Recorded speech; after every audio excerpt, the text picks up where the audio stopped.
웨스트민스터 소요리문답 강해에 이어서 하이델베르크 요리문답을 강의하기 전에 그것을 더 깊이 이해하기 위해서 이 두 요리문답이 근거하고 있는 그 밑바탕인 개혁주의 신앙의 핵심을 좀 나누려고 합니다. 사실 이 개혁주의 신앙의 핵심을 7주 동안 나누려고 했었던 이유 중에 하나는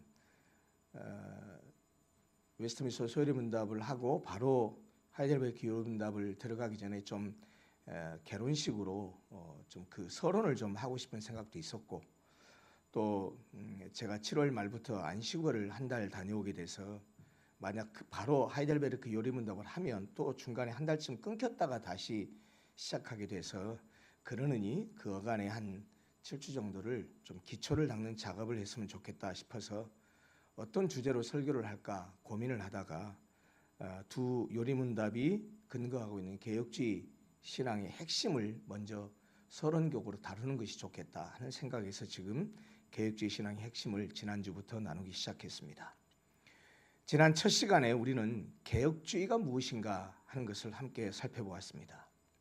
개혁주의는 차가운 교리체계가 아니라 인간 중심으로 기울어지는 신앙을 다시 하나님 중심으로 되돌리려는, 다시 말하면 지난주 설교 제목이었죠.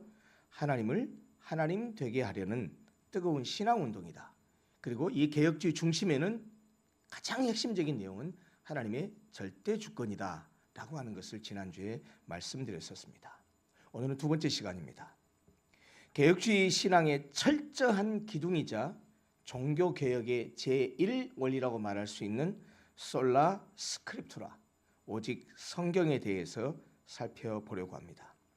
사실 오늘 그 설교하는 내용 중에 상당 부분의 내용은 종교개혁 기념주간을 맞춰서 제가 5대 솔라를 설교했던 적이 있는데 그때 한번 다루긴 했지만 그때 다 다루지 못한 수요일 예배 시간은 이 설교할 시간이 좀 제가 길기 때문에 다른 내용들을 좀 충분히 다뤄야 되겠다 싶어서 사실 그때 종교개혁 기념주간에 얘기했었던 솔라 스크립투라의 설교의 내용과는 사뭇 전혀 다른 내용들이 오늘 많이 이야기 되리라고 생각합니다. 솔라 스크립투라, 오직 성경. 개혁주의는 왜 그토록 성경을 절대 권위로 붙들까요? 종교개혁자들은 도대체 무엇을 위해서 목숨을 걸고 오직 성경을 외쳤을까요? 오늘날 온갖 가치관이 난무하는 이 세상 속에서 우리는 어떤 자세로 성경을 대해야 할까요? 오늘 제가 설교하려고 하는 내용은 이 질문들에 대한 대답과 관련되어 있습니다. 우리는 지금 인류 역사상 가장 많은 정보를 순식간에 얻을 수 있는 그야말로 정보의 홍수 시대 속에 살고 있습니다. 저 이번 주에 약정이 다 돼가지고 휴대폰을 바꿨습니다. 근데 여러분, 이 휴대폰 하나면 어떻죠? 손가락 하나만 몇 번 움직이면 세계적인 학자의 강의를 안방에서 들을 수 있습니다. 클릭 몇 번이면 국내외의 유명한 목회자들의 훌륭한 설교도 실시간으로 접할 수 있습니다. 인터넷과 유튜브에는 하루에도 수만 개의 기독교 콘텐츠가 쏟아집니다. 그런데 참으로 역설적이고도 이상한 일이 있습니다. 기독교적 정보와 지식은 이토록 엄청나게 넘쳐나고 있는데 왜 성도 개개인의 신앙의 깊이와 삶의 거룩함은 더 깊어지기보다는 더 얕아지는 것일까요? 왜 이런 역설적이고도 기이한 현상이 나타날까요? 말씀을 텍스트 그대로 깊이 읽고 묵상하며 말씀의 날을 비춰보기보다는 오늘날 현대인들은 자극적이고 짧은 쇼츠 영상, 지금은요 젊은이들이 1분 이상을 안 봅니다. 여러분, 그 쇼츠 영상으로 유명한 컨텐츠가 뭐 있습니까? 틱톡, 그 외에도 인스타그램, 다 쇼츠 영상 있잖아요. 1분이 넘는 게 없습니다. 다 30초, 40초, 길어봐야 한 4, 50초예요. 그런 아주 짧은 자극적이고 짧은 쇼츠 영상, 그리고 즉각적인 심리적인 위로, 또 내 감정을 자극하는 부드러운 이야기에 모든 현대인들이 익숙해져 있습니다. 이것을 저는 영적 도파민이라고 말합니다. 이른바 영적 도파민에 중독되어서 현대인들이 신앙생활을 하고 있기 때문입니다. 오늘날 수많은 그리스도인이 하나님께서 오늘 내게 무엇을 말씀하시는가를 묻지 않습니다. 대신 지금 내가 듣고 싶은 말을 어느 목사가 시원하게 해주는가를 찾아 헤맵니다. 내 죄를 지적하는 말씀 부담스러워합니다. 회개를 촉구하는 말씀 외면합니다. 십자가의 헌신을 요구하는 말씀 굉장히 불편해합니다. 심지어 어떤 교인들은 대놓고 목사에게 요구합니다. 목사님 설교 우리한테 부담스럽거든요. 그러니까 그런 설교하지 마세요. 부담스러운 설교 좀 하지 마시고 목사님 설교 듣고 감동하고 눈물 흘리고 이런 설교 좀 해주세요 라고 말합니다. 위로와 축복, 성공을 보장해주는 메시지만 선택적으로 편식하고 있는 것이 오늘날 현대 그리스도인들의 모습인 것 같습니다. 그러나 여러분 기억하십시오. 참된 교회와 성도의 참된 신앙은 결코 사람의 입맛에 맞는 취향 위에 세워지지 않습니다. 교회는 오직 흔들리지 않는 하나님의 말씀 위에서만 세워집니다. 개인의 신앙도 마찬가지입니다. 이것이 바로 종교개혁자들의 목숨을 걸고 솔라 스크립투라, 오직 성경이라고 외쳤던 이유입니다. 자, 그렇다면 우리가 오직 성경으로 돌아가야 하는 이유가 뭘까요? 성경이 왜 우리의 신앙과 행위의 절대적이고 최종적인 권위일까요? 오늘 우리가 읽었었던 성경 본문이 그것을 대답해 줍니다. 성경은 하나님의 숨결이 담긴 책이기 때문입니다. 오늘 본문 디모데후서 3장 16절, 모든 성경은 하나님의 감동으로 된 것이라고 말씀하고 있습니다.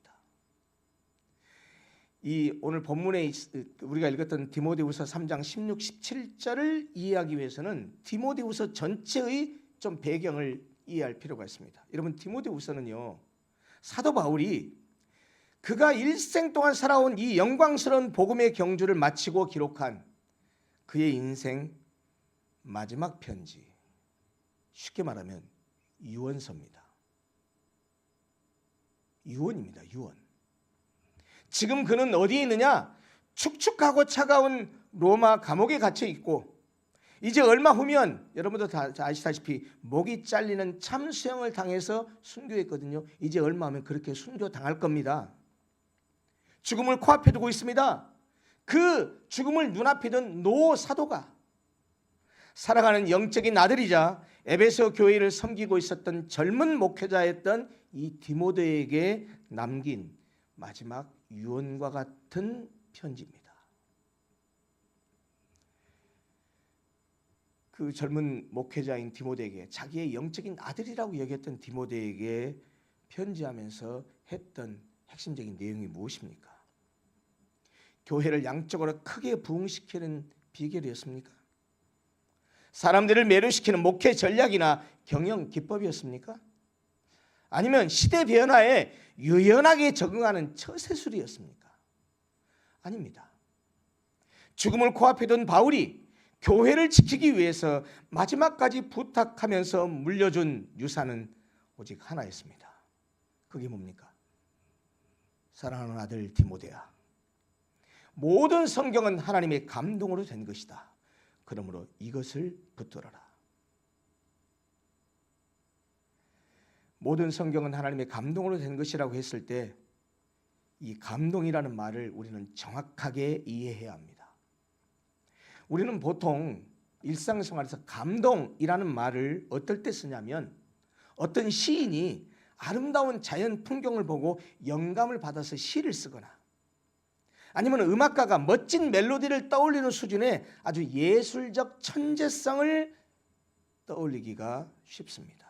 그러나 여러분, 모든 성경은 하나님의 감동으로 됐다라고 말했을 때의 그 감동은 그런 의미와 전혀 다른 뜻입니다. 이 감동이라는 말은 디모데후서 3장 16절의 감동으로 번역한 헬라어 원어는 theopneus토스라는 단어입니다. 이 theopneus토스라는 단어는 두 단어가 합성된 것인데요. theos라는 단어 그리고 pneo라는 단어가 합성된 말이에요. theos는 하나님, 신이라는 뜻이고 pneo라는 말은 숨을 불어넣다, 영어로 말하면 inspire이라는 단어입니다. 그러니까 이 theopneus토스라는 말, 우리나라 말로 감동이라고 번역한 헬라어 원어의 사전적 의미는 하나님께서 친히 숨결을 불어넣으셨다라는 뜻입니다. 성경은 인간이 하나님에 대해서 깊이 명상하고 연구해서 기록한 종교 서적이 아닙니다. 하나님께서 인간 저자들을 감동하셔서 당신의 살아있는 숨결을 불어넣어 기록하게 하신 하나님의 말씀입니다. 물론 하나님께서 성경을 기록하실 때 인간 저자들을 단순한 로봇이나 타자기처럼 받아 쓰는 그런 기계로 사용하신 것은 아닙니다. 각 저자의 인격과 지성, 언어와 삶의 경험들을 다 활용하셔서 오류 없이 하나님의 뜻을 기록하게 했습니다. 예컨대 모세오경을 쓴 모세에게는 법률적인 지식을, 다윗에게는 문학적 감성을, 바울에게는 철학적 논리를, 요한에게는 깊은 영성이 있었는데 그것들을 그대로 활용해서 성경을 기록하게 하셨다는 말입니다. 여러분, 그래서 실제로 베드로의 글을 보면 어부 출신다운 직설적이고 힘있는 표현이 나타납니다. 바울의 서신을 읽어보십시오. 그는 철학자이자 율법학자였습니다. 그래서 논리적이고 체계적인 논증이 아주 두드러져 나타납니다. 사복음서 가운데 누가복음을 기록한 누가는 어떤 사람이었습니까? 의사였습니다. 그래서 누가는 세밀한 관찰과 역사적인 기록 방식이 다른 성경에 비해서 두드러지게 나타납니다. 사복음서도 비교를 하면은요, 아주 단적으로 나타나는 게 뭐냐? 여러분, 마태복음을 쓴 마태는 직업이 뭐였습니까? 세리였어요. 세무 공무원이었어요. 누가는 방금 말씀드렸다시피 의사였단 말이죠. 그래서 마태복음을 읽어보면은요, 마태, 마가, 누가복음을 공관복음이라고 하잖아요. 4개의 복음서 가운데 마태, 마가, 누가복음은 다 공통적인 관점에서 똑같은 사건을 마태는 마태의 시각에서, 마가는 마가의 시각에서, 누가는 누가의 시각에서 기록했거든요. 그래서 그 저자의 관점들이 드러나는데 특징적으로 나타나는 게 뭐냐? 마태복음 읽어보세요. 마태복음 읽어보면 아주 컴퓨터 디렉토리를 정리하는 것처럼 마치 공무원이 문서 정리하듯이 산 위에서 가르치신 말씀은 그 말씀만 따로 묶어놓고, 종말에 있는 내용들은 그 내용만 묶어놓고, 비유의 말씀은 비유만 묶어놓고, 병 고치는 기사는 병 고치는 기사만 딱 묶어놔서 아주 조직적으로 디렉토리 정리하듯이 잘 문서 정리하듯이 표현해 있어요. 누가복음을 기록한 이 누가는 의사였다고 그랬잖아요. 그래서 예수님께서 병을 고친 기록을 똑같이 공관복음이 기록하고 있지만 다른 공관복음에 비해서 누가복음은 병 고치는 기록이 매우 디테일합니다. 다른 성경에는 없지만 이 누가복음에는 그 병자의 상태나 병명까지도 기록하고 있는 특징을 가지고 있습니다. 여러분, 이것을 이렇게 하나님께서 인간 저자에 가지고 있는 모든 것을 다 활용하셔서 하나님 뜻을 기록하게 한 이것을 신학적인 용어로 뭐라고 하냐면 유기적 영감이라고 말합니다. 그 사람이 가지고 있는 그것을 그대로 활용하셔서 그 사람의 특징을 사용하셨다라는 거예요. 그래서 제가 언젠가 말씀드렸잖아요. 마태복음 누가 썼어요? 마태가. 로마서 누가 썼어요? 사도 바울이. 그런데 글을 기록한, 영어로 말하면 writer는 사람이에요. 그런데 실제로 그 성경을 감동해서 기록하게 하신 것은 성령 하나님이에요. 그래서 원저자, original author는 성령 하나님이에요. writer는 인간이지만 성경의 원저자는 하나님이라는 말입니다. 여러분, 그런 점에서 성경은 세상의 책과 궤를 달리합니다. 세상의 철학책, 심리학책, 자기계발서, 이것은 아무리 뛰어나도 인간의 제한된 지혜와 임상 경험의 산물일 뿐입니다. 그것은 삶에 유익한 조언은 될지언정 우리 영혼을 통치하는 절대적 권위를 가진 책일 수는 없습니다. 반면에 성경은 말씀드렸다시피 하나님의 감동으로 쓰여진 하나님의 계시입니다. 하나님의 말씀입니다. 하나님의 음성입니다. 그래서 히브리서 4장 12절은 이렇게 선언해요. 성경에 대해서 이렇게 말씀합니다. 하나님의 말씀은 살아있고 활력이 있어 좌우에 날서는 어떤 검보다도 예리하여 혼과 영과 및 관절과 골수를 찔러 쪼개기까지 하며 또 마음의 생각과 뜻을 판단하나니라고 말씀합니다. 여러분, 성경은 박물관에 전시된 고문서가 아닙니다. 지금도 살아 움직이는 하나님의 숨결입니다. 따라서 우리는 성경을 읽을 때 반드시 기억해야 될 사실이 하나 있습니다. 우리는 흔히 성경을 읽는다라고 말하면 내가 주체가 돼서 대상인 성경책을 읽는다라고 생각하고 그렇게 말합니다. 예, 물리적으로 우리가 성경을 읽는 것이 맞습니다. 내가 성경을 펴고 읽는 주체는 나요. 읽히는 대상은 성경이잖아요. 그런데 물리적으로는 그렇지만 사실은 여러분, 성경을 정말 읽는 사람이, 하나님의 말씀을 읽는 사람이 다 느끼고 다 고백하는 바지만 사실은 우리가 성경을 읽으면 반대로 성경이 우리의 내면을 읽어갑니다. 내가 성경을 읽지만 사실은 성경이 나를 읽어요. 여러분, 우리가 스마트폰을 열어보면 하루에도 수십 번, 수백 번 다른 사람의 삶을 들여다볼 수 있습니다. 영상을 통해서 이 사람 이렇게 사는구나. 어떤 사람은 계속해서 영상을 올리면서 자기 일상을 올리는 사람도 있잖아요. 우리가 스마트폰을 보면 영상을 통해서 그 사람을 들여다보지만 우리가 성경을 펼치는 순간은 반대입니다. 하나님은 성경이라는 거울을 통해서 우리 영혼의 밑바닥까지 들여다보십니다. 제가 그래서 성경을 비유적으로 이미지로 얘기할 때 성경은 영혼의 거울이다라고 말하는 이유가 그것입니다.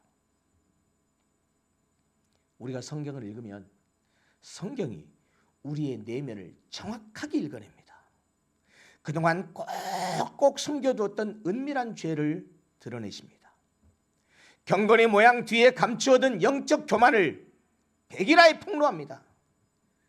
겉으로는 굉장히 거룩하고 신앙적이고 말하고 행동하지만 사실은 그 내면에 있는 이기적이고 거짓된 동기를 백일하에 드러냅니다. 그리고 마침내 아까 히브리서 4장 12절에 말씀하시는 것처럼 날카로운 성령의 검으로 칼이 되어서, 말씀이 칼이 되어서 우리 영혼을 수술합니다. 깨뜨립니다. 변화시킵니다. 여러분, 하나님의 말씀은 지금도 살아서 역사하시는 하나님의 숨결이기 때문입니다. 여러분, 이것이 바로 종교교육자들이 그렇게 외쳤던 솔라 스크립투라, 오직 성경이라는 말의 의미입니다. 진짜 참된 의미입니다. 여러분, 솔라 스크립투라 이 말은 성경을 열심히 읽읍시다 라는 독서 캠페인이 아닙니다. 성경만이 교회와 그리스도인의 신앙과 삶의 최고이자 최종적인 권위이다라는 선언이에요. 우리 신앙의 기준도 성경이요, 우리 삶의 기준도 성경이다. 우리가 신앙적으로 무엇을 믿고 어떻게 행동해야 한다고 했을 때 목사의 가르침이나 유명한 신학자의 가르침이 아니고, 그것이 우리의 기준이 아니고 궁극적 기준은 하나님의 말씀 성경이라는 거예요. 여러분, 제가 그래서 여러 번 말씀드리잖아요. 누가 말했느냐가 중요한 게 아니에요. 목사가 말했냐, 장로가 말했냐, 안수 집사가 말했냐, 아니면 서리 집사가 말했냐, 이제 교회에 나온 지 얼마 안 되는, 몇 개월 안 되는 초신자가 말했냐, 아니 심지어 어른이 말했냐, 청년이 말했냐, 중고등학생이 말했냐, 아니면 아동부 어린이가 말했느냐가 중요한 게 아니고 누가 말했든지 누구의 말을 했느냐가 중요합니다. 목사가 말을 했는데 하나님의 말씀이 아니면 아멘 하지 마십시오. 따라가지 마십시오. 받아들이지 마십시오. 순종하지 마십시오. 아니오라고 말해야 됩니다. 그게 여러분 오직 성경이 담고 있는 의미예요. 반대로 3살 먹은 4살 먹은 꼬마가 얘기를 해도 하나님의 말씀을 얘기하면 그 어린아이가 말한 것에도 아멘 하고 순종하고 따라야 됩니다. 여러분 이게 오직 성경이 갖고 있는 의미입니다. 여러분 중세 로마 가톨릭의 비극이 무엇입니까? 그들이 성경이 없었기 때문입니까? 아닙니다. 성경의 권위 위에 인간의 권위를 올려놓았기 때문이에요. 교황의 칙령, 교회의 전통, 공유의 결정이 성경과 동등하거나 성경 위에 군림했었습니다. 여러분 그 결과가 무엇이었습니까? 성경에도 없는 면죄부가 등장했죠. 구원이 돈으로 거래되었죠. 예수 그리스도의 복음이 교회의 기득권 속에 매몰되어 버렸죠. 그렇게 돼서 빠진 것이 1000년 동안 교회가 영적 암흑기에 빠졌던 것입니다. 그래서 종교개혁자들이 그렇게 외쳤던 것이 무엇입니까? 종교개혁자들이 맨 처음 강하게 외쳤던, 목숨을 걸고 가톨릭의 그 비성경적 전통에 맞서서 외쳤던 것이 무엇입니까? 이런 내용이에요. 교황도 틀릴 수 있다. 전통도 왜곡될 수 있다. 공회의 결정도 오리에 빠질 수 있다. 그러나 오직 성경만이 오리가 없는 진리요 하나님의 말씀이다. 그러므로 성경으로 돌아가자. 성경만이 교회의 유일한 머리이신 그리스도의 음성이다. 이것이 종교개혁자들의 주장입니다. 여러분 그러면 오늘날은 어떻습니까? 오늘날 우리는 어떻습니까? 중세시대와 같은 교황이 우리를 지배하지는 않습니다. 그런데 현대 교회는 훨씬 더 교묘하고 훨씬 더 위험한 가짜 권위들의 도전을 받고 있습니다. 제가 10여 년 지금 목회하면서 성도들을 보면서 가장 안타까워하는 것 중에 하나가 뭐냐? 이 부분입니다. 오늘날 많은 성도들에게 최종적인 권위가 더 이상 성경이 아닙니다. 나의 경험, 나의 감정, 세상의 여론, 세상의 유행이 되어버렸습니다. 성경이 뭐라고 기록되어 있든 간에 내 마음에 평안이 없고 내 감정에 동하지 않으면 그건 하나님 뜻이 아니야, 이렇게 생각합니다. 유명한 100만 유튜버나 심리학자가 그러는데 요즘 이 시대에 누가 성경에 있는 말씀을 그대로 고지것대로 믿냐? 그렇게 믿고 살다가는 현대사회에서 낙오돼. 적당히 유연하게 믿어야지, 이렇게 생각합니다. 여러분 저는 이것이 바로 현대판 로마 가톨릭의 오류라고 생각합니다. 성경의 권위가 사라져버렸어요.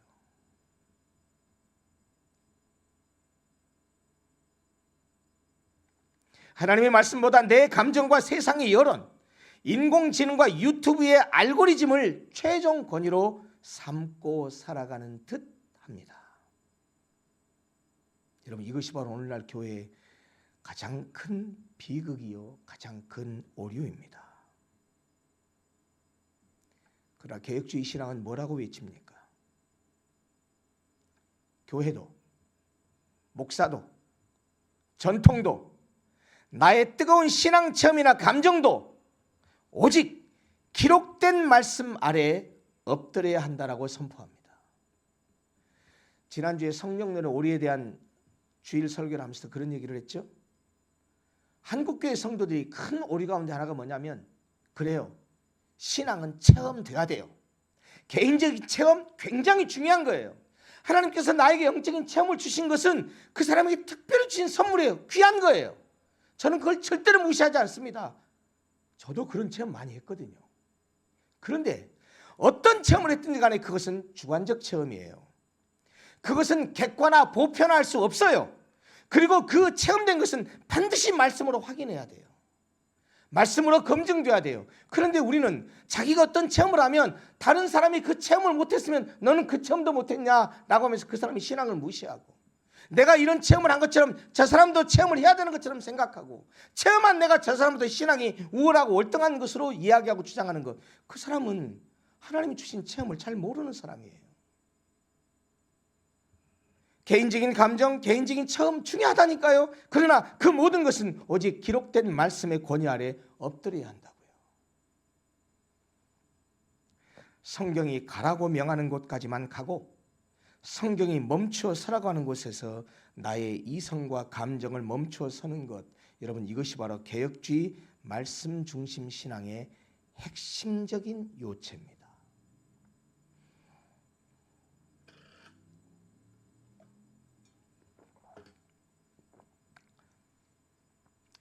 제자 훈련을 할 때는 평범하게 이런저런 얘기, 쉬운 얘기를, 가벼운 얘기도 하고 속 있는 얘기를 많이 하니까 일상적인 많은 얘기도 하는데, 제가 제자 훈련 때는 그런 말 합니다. 여러분, 오늘 여기 앉아있는 분 중에 이미라 원사님이 제일 오래 교회를 다니신 분이네요. 우리 교회를. 제가 그동안에 설교하면서 본문과 상관없는 철학자 얘기를 한 적이 있습니까?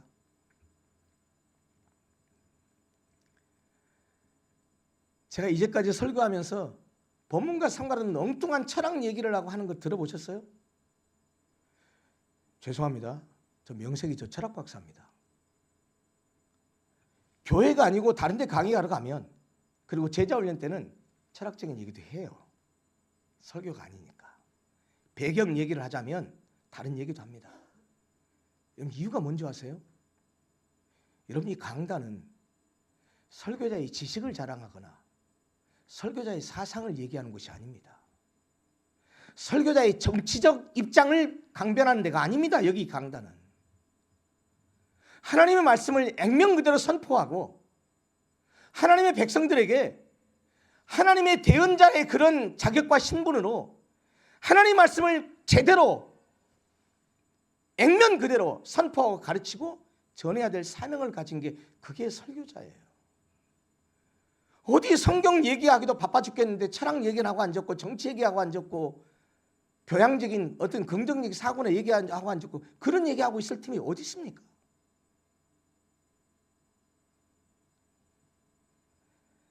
성경이 가라고 하는 곳까지만 가고 성경이 멈춰서라고 하는 곳에서는 내 이성도, 내 학문도, 내 감정도, 내 경험도 멈춰 서는 것, 그게 오직 성경이 말하는 바예요.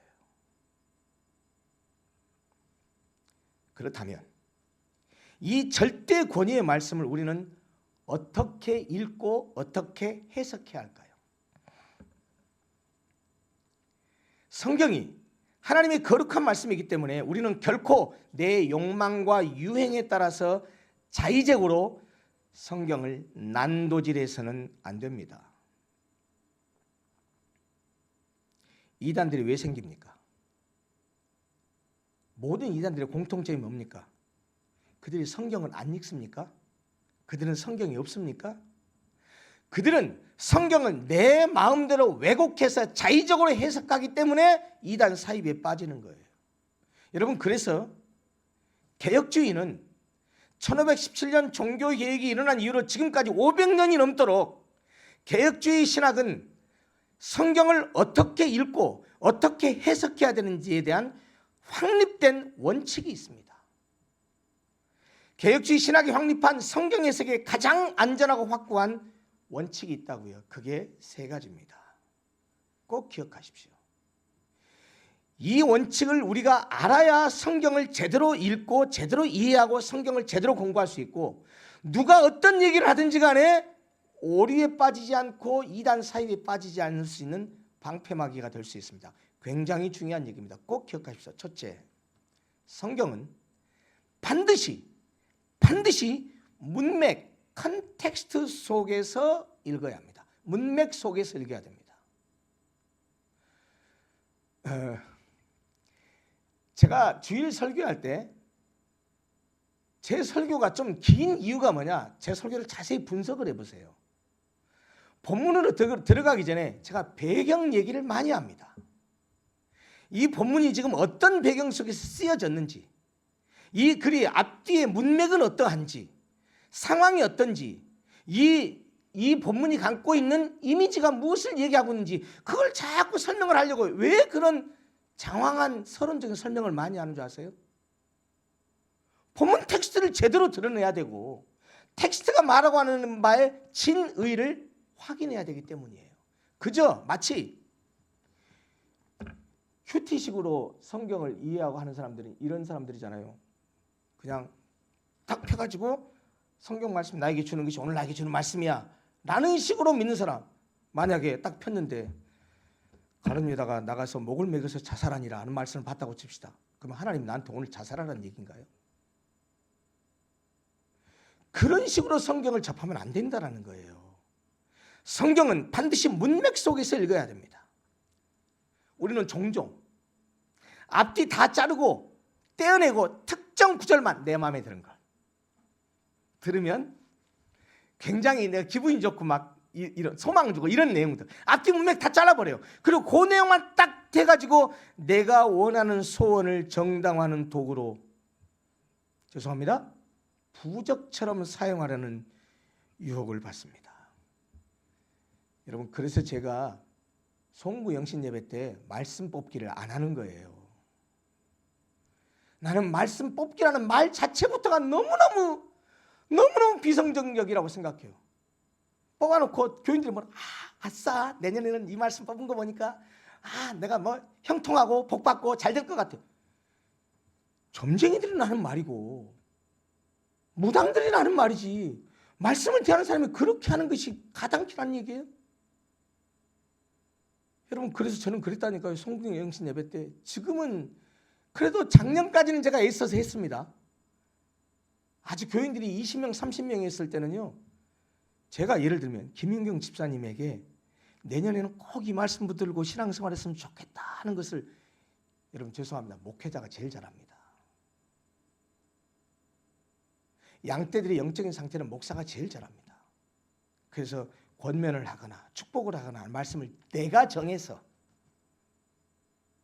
사진도 찍고 그 사진 배경 위에다가 말씀을 해서 액자에다가 담아서 다 개인적으로 선물했어요. 그러다가 교인들이 늘어나니까 그게 너무 큰 일이에요. 그래서 지금 못하다가 이제 말씀을 이제 이렇게 드리려고 하니까 또 그걸 다 찾아서 내가 쓰다니 그것도 힘들어가지고 이미 기성품 말씀 뽑기 하는 말씀들이 많아요. 그것들을 여러 군데서 많이 구입을 해가지고 수백 장 가운데 이 권사님에게 이 말씀에게는 이 말씀을 좀 내년에 붙들고 사셨으면 좋겠다는 마음으로 제가 선택해서 여러분들에게 이름 적어서 드린 거예요.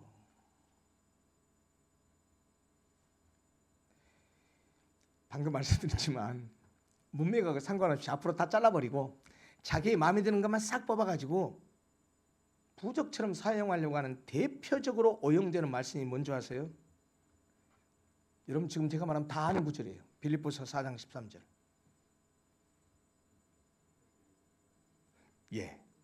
내게 능력 주시는 자 안에서 내가 모든 것을 할 수 있느니라. 얼마나 좋은 말씀입니까? 많은 사람들이 이 구절을 어떻게 써먹냐? 사업 성공, 시험 합격, 억대 연봉, 무병장수의 슬로건처럼 삼습니다. 마치 예수님을 믿으면 모든 소원이 이루어지고 무엇이든 성공할 수 있다는 만능 성공 공식처럼 이 말씀을 사용하는 경우가 굉장히 많습니다. 그러나 본문의 문맥은 전혀 다릅니다. 사도 바울은 이 빌립보 감옥에서 빌립보서 쓸 때 빌립보서가 옥중서신이잖아요. 차디찬 감옥에 갇혀 있었습니다. 그는 배부를 때도 있었고 배고플 때도 있었고 풍부할 때도 있었고 궁핍할 때도 있었습니다. 그런데 바울이 내게 능력 주신 자 안에서 내가 모든 것을 할 수 있다고 고백한 그 진의가 무엇입니까? 나는 어떤 처참한 환경과 궁핍 속에서도 그리스도 한 분만으로 자족하는 비결을 배웠다. 그러므로 내게 능력 주시는 자 안에서, 하나님 안에서, 그리스도 안에서 내가 감옥에 갇히든 굶주리든 하나님이 맡기신 사명을 끝까지 감당할 수 있다라는 그의 신앙 고백이에요. 성공의 약속이 아니라 주님은 내가 어떤 상황이 있든지 믿음으로 살아갈 힘을 주신다는 약속의 말씀이고 그런 고백이라는 말씀이에요.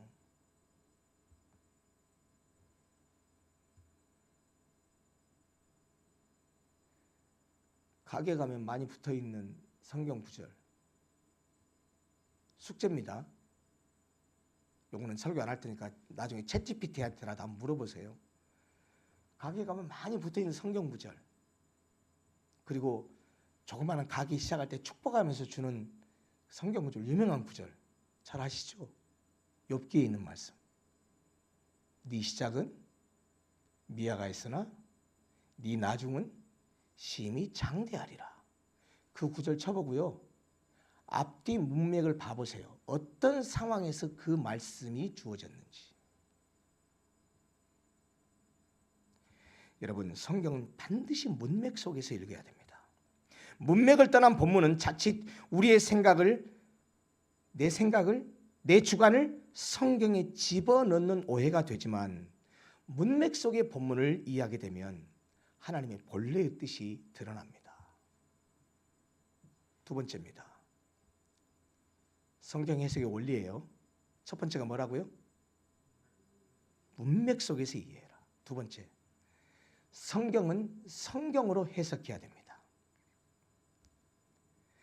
이것은 개혁주의 성경 해석의 대원칙인데요, 여러분, 성경을 읽다가 난해하고 어려운 구절을 만나면 어떻게 하십니까? 인간의 얄팍한 상상력이나 신비주의적 직통 계시, 또는 세상의 철학을 끌어와서 억지로 뜯어 맞추려고 하지 마십시오. 성경의 다른 명확한 본문과 성경 전체의 거대 서사 속에서 그 의미를 풀어내야 합니다. 모든 이단은 이 원칙을 깨뜨립니다. 요한계시록의 상징들을, 대표적인 것이 요한계시록의 상징들이죠, 문맥과 성경 전체의 용례와 무관하게 자의적으로 해석해서 특정 교주나 특정 단체에 끼워 맞춥니다. 그 전형적인 예가 바로 요한계시록 13장 16절에 나오는 짐승의 표입니다. 여러분, 그런 얘기 많이 들었죠? 짐승의 표 받으면 안 된다. 안 되죠. 13장 16절 이렇게 말해요. 그가 모든 자, 곧 작은 자나 큰 자나 부자나 가난한 자나 자유인이나 종들에게 그 오른손이나 이마에 표를 받게 하고, 그래가지고 심지어 요즘에는 이 짐승의 표를 뭐라고 말하느냐, 바코드, 신용카드라고 단정해서 얘기합니다. 심지어 지난 코로나 시국에 몇 년 안 됐잖아요. 이 본문을, 이 짐승의 표를 백신 접종이라고 해석해서 단정해서 교인들에게 절대로 백신 접종하면 안 된다라고 했던 목사들이 엄청나게 많습니다. 이제는 전자칩이라고 해석합니다. 여러분, 이것은 성경을 성경으로 해석한 결과가 아닙니다. 성경 전체의 상징 체계 안에서 이 계시록의 말씀을 이해해야 되는데, 그냥 자기 생각대로 자기 자의적으로 해석하게 되면 오리에 빠진다라는 것. 여러분, 짐승의 표는 다른 게 아니에요. 하나님을 대적하는 세상 체계에 대한 충성과 소속을 의미하는 상징적 표현입니다. 어떤 특정한 물건을 가리키는 암호가 아니라는 얘기예요. 여러분, 그래서 기억하셔야 돼요. 불명확한 본문은 명확한 본문으로 해석하십시오. 클리어한 본문은 그 본문을 중심으로 해서 좀 애매모호한 구절은 그걸로 해석해야 되지, 내 생각에는 이렇다, 내가 보기에는 이렇다 라고 함부로 그렇게 자의적으로 해석하게 되면 오류에 빠지기 쉽다라는 얘기예요. 성경 전체가 이에 대해서 무엇을 말하는가를 꼭 질문해야 됩니다. 세 번째입니다.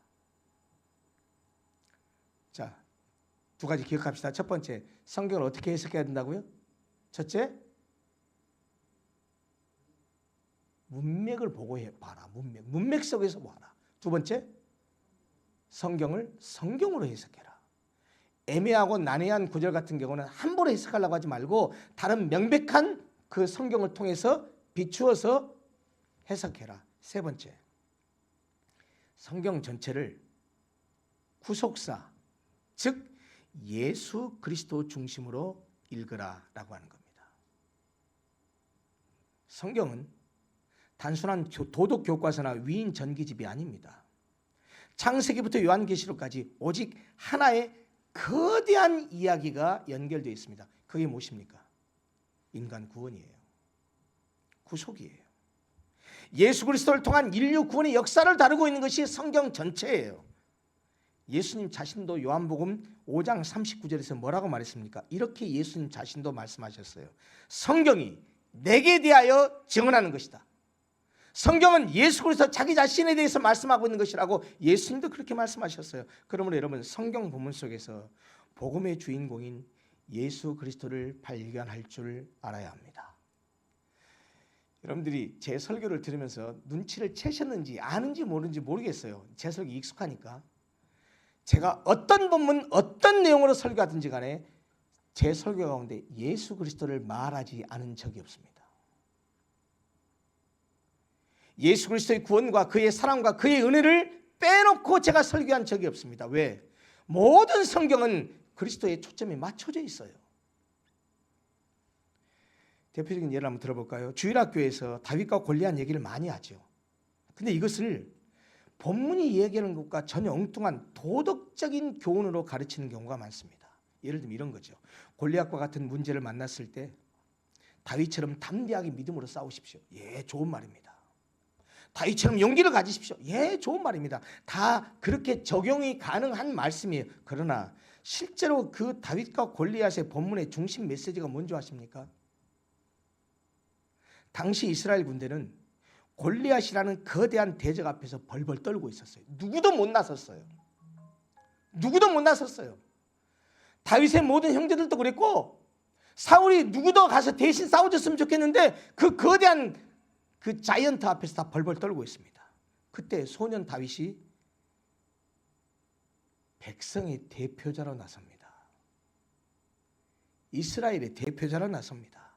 그 어린 꼬마가 다윗이 백성을 대신해서 싸워서 골리앗을 쳐서 물리칩니다. 승리합니다. 다윗의 승리가 누구의 승리가 됩니까? 이스라엘 백성의 승리입니다. 다윗 한 사람의 승리가 이스라엘을 대표했기 때문에 이스라엘 전체의 승리가 됐어요. 여러분 이걸 뭘 말하고 있냐면 역사적 히스토리컬 팩트인데 그 사실을 통해서 보여주는 것은 죄와 사망과 사탄의 권세 앞에서 두려워 벌벌 떨고 있었던 아무것도 할 수 없었던 철저히 타락했던 우리를 대신해서 우리의 대표자이자 참된 다윗으로 이 땅에 오신 예수 그리스도, 십자가 위에서 사탄의 머리를 깨뜨리신 마치 골리앗을 물맷돌 하나로 깨뜨려서 승리를 가져오던 그런 것처럼 바로 이 땅에 오셔서 사탄의 머리를 깨뜨리신 예수 그리스도의 구속이 가져다주는 승리를 보여주는 상징적 사건입니다. 다윗과 골리앗의 그 이야기는 너도 다윗과 같은 사람이 되어라 라는 말씀이기보다는 참된 다윗으로 오신 그리스도를 바라보라는 것이 그 본문의 핵심입니다. 노아의 방주 이야기도 마찬가지입니다. 노아처럼 말씀 잘 듣고 착하게 살아야 한다는 것이 노아의 방주 얘기가 주는 메시지가 아닙니다. 하나님의 심판이 온 세상에 임할 때 오직 방주 안에 있는 자들만 살아남았습니다. 방주는 단순한 배가 아닙니다. 제가 말씀드렸죠. 방주가 상징하는 게 뭐라고요? 많은 한국 교인들이 아무 생각 없이 말하는 목사들의 말에 익숙해가지고 하나님 우리 교회가 로고스 교회가 송도에서 구원의 방주가 되게 하여 주옵소서. 여러분 방주가 뭐로 지금 비유로 해석한 거예요? 방주가 뭐예요? 교회로 해석한 거예요. 여러분 교회가 구원합니까? 기독교가 구원합니까? 장로교가 구원합니까? 예수가 구원해요. 우리의 구원주는 예수예요. 방주 안으로 들어간 노아와 그의 아내와 세 아들과 그의 자부들 그 8명이 방주 안에 들어가서 그들의 방주 안에 들어갔기 때문에 구원받았어요. 어디 안에 들어가야 구원받습니까? 교회 안에 들어가면 구원받습니까? 여러분 노아의 방주는 예수 그리스도를 상징해요. 구원은 노아처럼 착해서 받는 것이 아니라 그리스도 안에 있기 때문에 받는 거예요. 교회 안에 있어서 받는 것이 아니라니까요. 교회의 집사, 권사, 장로, 목사가 돼서 구원받는 것이 아니고 교회의 머리이신 예수 그리스도를 믿는 믿음, 그의 십자가의 구원의 은혜가 우리를 구속하는 것이지, 우리를 구원하는 것이지, 교회라는 조직이, 교회라는 행정이, 교회라는 건물이 우리를 구원하는 것이 아니라고요. 방주 밖에는 심판이 있었고 방주 안에는 구원이 있었어요. 마찬가지예요. 그리스도 밖에는 심판이 있고 그리스도 안에만 생명이 있습니다. 여러분, 성경은 아무렇게나 읽는 책이 아니에요. 반드시 문맥 속에서 읽어야 되고 성경으로 성경을 해석해야 되고 성경 전체를 예수 그리스도 중심으로 읽어야 합니다. 그럴 때 우리는 성경 속에서 단순한 지식이 아니라 살아계신 하나님의 음성을 듣게 됩니다. 그리고 성경이 더 이상 나의 생각을 뒷받침하는 책이 아니라 내 생각을 교정하고 내 삶을 변화시키는 하나님의 살아있는 말씀이 될 수 있습니다.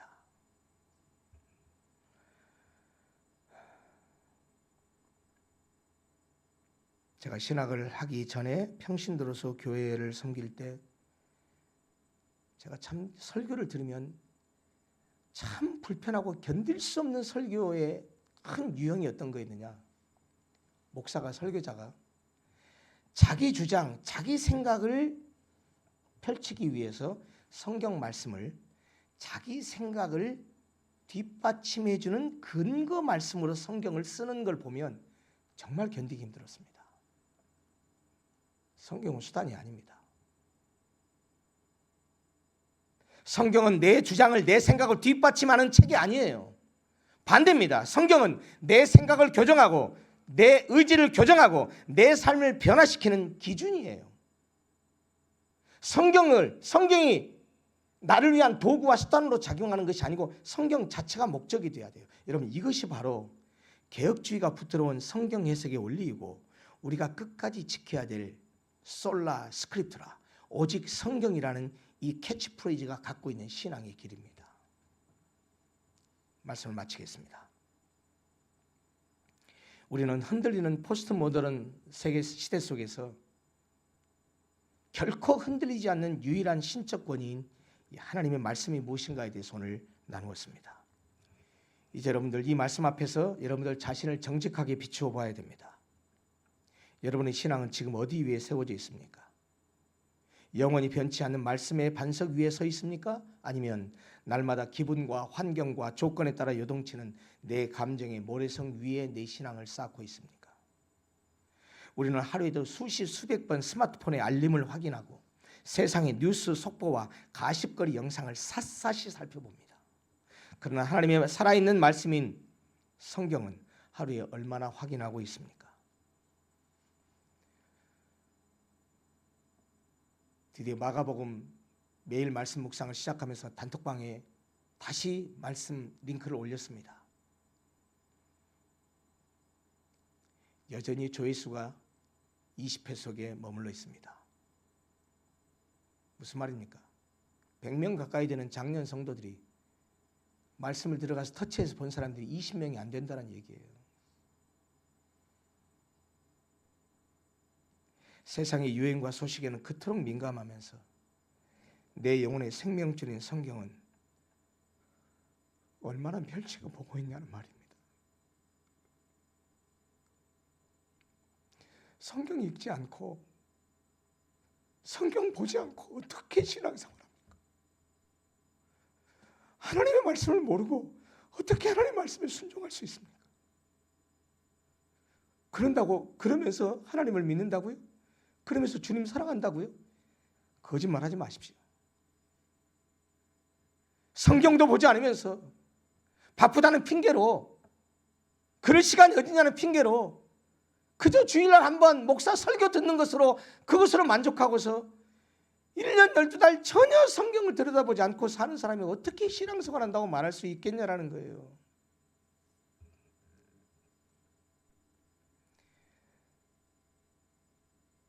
정말 목양하는 목사로서 간절히 여러분들에게 부탁드립니다. 매일의 삶을 하나님의 말씀으로 제발 하나님의 말씀으로 시작하십시오. 그리고 강단에서 선포되는 설교를 사람의 달콤한 강연이 아니라 살아계신 하나님의 존재에서 울려 퍼지는 하나님의 엄중한 음성으로 좀 경청하십시오. 아까 말씀드렸지만 누가 말했느냐가 중요하지 않습니다. 목사 말이니까 순종하라는 말이 아니고 그 목사의 말이 하나님의 말씀이거든 순종해야 됩니다. 가끔 제가 그런 생각합니다. 목사 말도 순종 안 하는데 하나님 말씀을 순종할까요? 눈에 보이는 목사의 말도 순종하지 않는데 보이지 않는 하나님 말씀을 순종할까요? 내 만족을 위해서 성경을 오용한 태도를 과감히 버리십시오. 성경 전체가 증거하는 예수 그리스도의 십자가 복음 앞에 여러분들의 영혼의 닻을 깊이 내리시기 바랍니다. 세상의 유행은 갑니다. 시대의 정신도 변합니다. 그러나 하나님의 말씀은 영원합니다. 그 영원한 하나님의 말씀 위에 서서 어떤 세파의 속에서도 어떤 세상의 풍파 속에서도 말씀에 근거한 믿음으로 승리하는 귀한 성도들이 되시기를 간절히 소원합니다. 말씀이 우리를 살립니다. 말씀만이 우리의 생명입니다. 늘 말씀 붙들고 살아가는, 늘 말씀을 보는 거룩한 습관을 들이는 사랑하는 귀한 성도들이 다 되시기를 정말로 간절히 바랍니다. 말씀만이 우리의 생명이고 말씀만이 우리를 살립니다. 기도하겠습니다.